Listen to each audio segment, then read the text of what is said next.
Here's how to wipe any Android phone through a factory reset.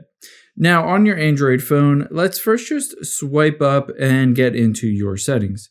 I'm going to walk you through these steps if you've unlocked it and you remember the passcode, but also show you how to do it if you don't know that passcode.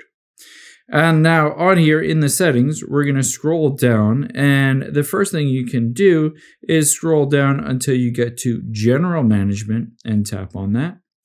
And now we're going to scroll down until we get to Reset and tap on that. All we need to do to factory reset this is hit the factory data reset at the bottom.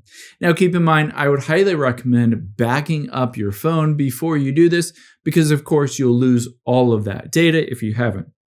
It will say basically what it does, removes all of your accounts and your photos and your contacts. If you're ready to go, just hit the reset button at the very bottom.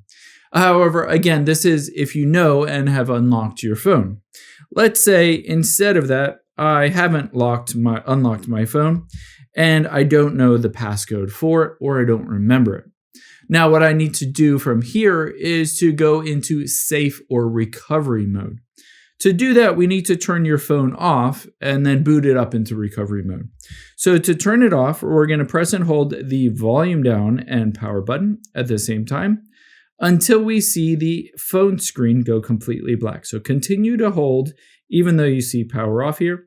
And then I'm going to boot in recovery mode by pressing and holding the volume up and the power button. So again, volume up and power button will boot your phone up again in recovery mode.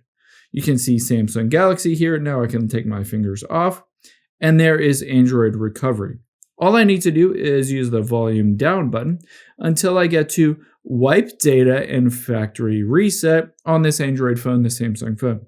It says, if your phone is reset, you'll need to enter in your Google account information associated with this phone to be able to use it again. So you will need to enter in that email address and password to be able to use it, but it will wipe out everything back to factory default.